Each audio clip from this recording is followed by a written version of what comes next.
तुम्ही यावर्षी 10वी पास होऊन 11वी मध्ये ॲडमिशन घेतलंय किंवा आता 12वी मध्ये आहात, पण तुम्हाला कास्ट कॅटेगरीनुसार तुम्हाला किती आणि कोणकोणत्या स्कॉलरशिप मिळू शकतात हे अजूनही माहीत नाही का? तर हा व्हिडिओ तुमच्यासाठी खूप महत्त्वाचा आहे. कारण तुमची कॅटेगरी एस-सी, एस-टी, ओ-बी-सी, व्ही-जे-एन-टी, एस-बी-सी, ओपन किंवा मायनॉरिटी यापैकी कोणतीही असो, तुमच्या कॅटेगरीसाठी नेमक्या कोणत्या स्कॉलरशिप्स आहेत हे तुम्हाला माहीत आहे का? कदाचित यातील काही स्कॉलरशिपबद्दल तुम्ही पहिल्यांदाच ऐकत असाल. म्हणून तुमच्या हक्काच्या स्कॉलरशिपविषयी तुम्हाला माहिती असणं खूप महत्त्वाचं आहे. म्हणून हा व्हिडिओ शेवटपर्यंत नक्की पहा.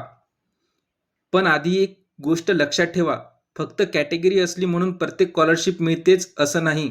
तुमचं उत्पन्न, तुम्ही कोणत्या क्लास किंवा कोर्समध्ये शिकत आहात आणि त्याबद्दल स्कॉलरशिपच्या इतर अटी पूर्ण करत आहात का यावर ठरते. त्यामुळे आता आपण एक एक कॅटेगरी घेऊन तुमच्यासाठी कोणती स्कॉलरशिप आहे ते पाहूया. एस-सी कॅटेगरी म्हणजेच अनुसूचित जाती. सर्वात आधी एस-सी म्हणजे अनुसूचित जातीच्या विद्यार्थ्यांसाठी पाहू. महा-डी-बी-टीवर एस-सी विद्यार्थ्यांसाठी government of post matric scholarship ही महत्त्वाची स्कॉलरशिप आहे. याशिवाय पोस्ट मॅट्रिक ट्युशन फी आणि एक्झामिनेशन फी फ्रीशिप ही स्कॉलरशिप देखील उपलब्ध आहे. पात्र विद्यार्थ्यांना त्यांच्या शिक्षणानुसार शिक्षण शुल्क, परीक्षा शुल्क आणि इतर शैक्षणिक मदत मिळू शकते. मात्र नेमका लाभ तुमचा क्लास, कोर्स, उत्पन्न आणि इतर पात्रतेवर ठरतो.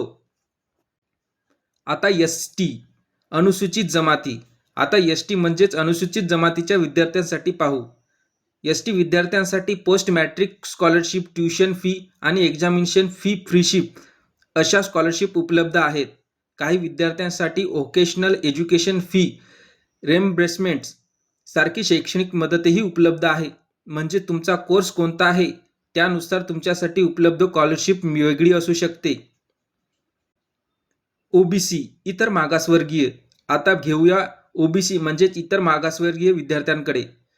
महा-डी-बी-टीवर post matric scholarship to OBC student ही स्कॉलरशिप आहे. या स्कॉलरशिपमध्ये पात्र विद्यार्थ्यांना ट्युशन फी, एक्झामिनेशन फी आणि मेंटेनन्स अलाउन्स यासारखे लाभ मिळू शकतात. या स्कॉलरशिपसाठी पालक किंवा गार्डियन यांचं वार्षिक उत्पन्न 2.5 लाखापर्यंत असण्याची अट आहे. पण लक्षात ठेवा, फक्त ओबीसी कॅटेगरी असणं पुरेसं नाही. शिक्षण आणि इतर पात्रताही पूर्ण असणं खूप गरजेचं आहे. आता पाहूया व्ही-जे-एन-टी विमुक्त जाती व भटक्या जमाती. आता व्ही-जे-एन-टी म्हणजेच विमुक्त जाती व भटक्या जमातीच्या विद्यार्थ्यांसाठी. व्ही-जे-एन-टी विद्यार्थ्यांसाठी महा-डी-बी-टीवर पोस्ट मॅट्रिक स्कॉलरशिप तसेच ट्युशन फी आणि एक्झामिनेशन फी संबंधित स्कॉलरशिप उपलब्ध आहेत. आणि खास करून 11वी आणि 12वी मध्ये शिकणाऱ्या विद्यार्थ्यांसाठी मेरिट स्कॉलरशिप्स देखील उपलब्ध आहे. त्यामुळे व्ही-जे-एन-टी कॅटेगरीमधील 11वी आणि 12वीच्या विद्यार्थ्यांनी ही स्कॉलरशिपची नक्की माहिती लक्षात ठेवा. आता जाणून घेऊया एस-बी-सी विशेष मागास प्रवर्ग. आता एस-बी-सी म्हणजेच विशेष मागास प्रवर्ग या विद्यार्थ्यांसाठी. एस-बी-सी विद्यार्थ्यांसाठी महा-डी-बी-टीवर post matric scholarship, tuition fee आणि एक्झामिनेशन फी संबंधित स्कॉलरशिप उपलब्ध आहेत. याचसोबत 11वी व 12वीच्या एस-बी-सी विद्यार्थ्यांसाठी मेरिट स्कॉलरशिप देखील उपलब्ध आहे. म्हणजे तुमची कॅटेगरी एस-बी-सी असेल तर आपल्याला स्कॉलरशिप मिळत नाही असं अजिबात समजू नका. आता पाहू ओपन खुला प्रवर्ग. आता ओपन म्हणजेच खुल्या प्रवर्गातील विद्यार्थ्यांसाठी हा भाग नक्की आहे का. ओपन कॅटेगरी आहे म्हणून आपल्याला कोणती स्कॉलरशिप मिळत नाही असं समजू नका. महा-डी-बी-टीवर ओपन मेरिट स्कॉलरशिप्स ही ज्युनियर कॉलेज ही स्कॉलरशिप आहे. ही स्कॉलरशिप 11वी आणि 12वी मध्ये शिकणाऱ्या विद्यार्थ्यांसाठी आहे. यासाठी एस-एस-सी मध्ये पहिल्या प्रयत्नात किमान 60% गुण असण्याची अट आहे. आणि पात्र विद्यार्थ्यांना दर महिन्याला 50 रुपयेच म्हणजे 10 महिन्यासाठी म्हणजेच वर्षाला 500 रुपये स्कॉलरशिप मिळते. रक्कम कमी वाटत असली तरी ओपन कॅटेगरीमधील विद्यार्थ्यांसाठी ही स्कॉलरशिपची माहिती खूप महत्त्वाची आहे. आता जाणूया मायनॉरिटी कॅटेगरी अल्पसंख्याक. आता मायनॉरिटी म्हणजेच अल्पसंख्याक विद्यार्थ्यांसाठी.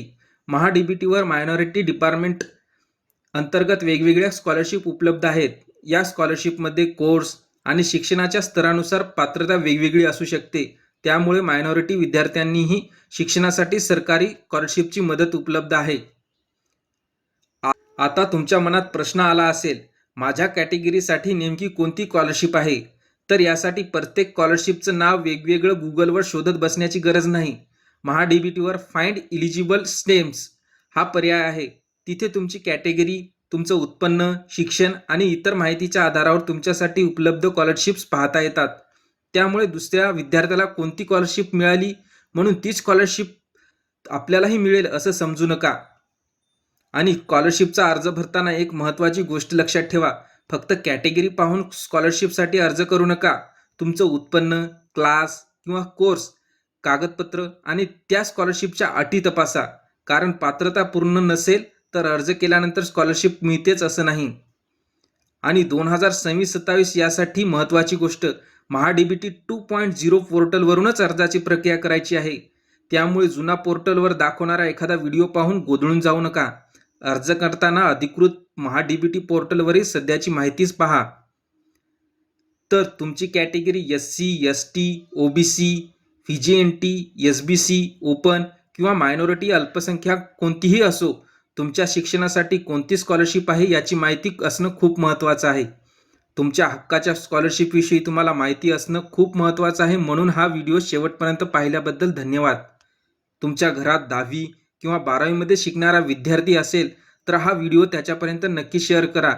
आणि अशाच विद्यार्थ्यांच्या स्कॉलरशिप आणि इतर सरकारी योजनांशी सोप्या भाषेत माहिती पाहण्यासाठी चॅनलला सबस्क्राईब करा.